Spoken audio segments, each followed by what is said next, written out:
സ്വവർഗ വിവാഹത്തിലെ പുനഃപരിശോധനാ ഹർജികൾ ജൂലൈ 10 സുപ്രീം കോടതി പരിഗണിക്കും. സ്വവർഗ വിവാഹം നിയമവിധേയമാക്കാൻ വിസമ്മതിച്ച സുപ്രീം കോടതി വിധിക്കെതിരായ ഹർജികളാണ് പരിഗണിക്കുക. അരവിന്ദ് ചേരുന്നു. അരവിന്ദ്, വിശദാംശങ്ങൾ. സ്വവർഗ വിവാഹം നിയമവിധേയമാക്കാൻ സംബന്ധിച്ച സുപ്രീം കോടതി വിധിക്കെതിരായ ഹർജികളാണ് ജൂലൈ 10 പരിഗണിക്കുക. സുപ്രീം കോടതി ചീഫ് ജസ്റ്റിസ് DY ചന്ദ്രചൂഡ് അധ്യക്ഷനായ ബെഞ്ചാണ് പുനഃപരിശോധനാ ഹർജികൾ പരിഗണിക്കുന്നത്.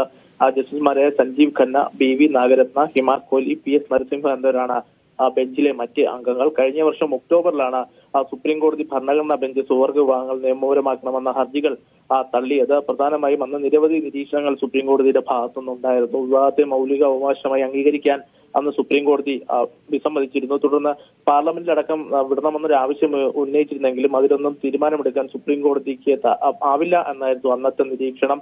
അന്നത്തെ ബെഞ്ചിലെ അധ്യക്ഷരായ സഞ്ജീവ് കിഷൻ കൗളും അതുപോലെ തന്നെ S രവീന്ദ്ര ഭട്ടിയും വിരമിച്ചിരുന്നു.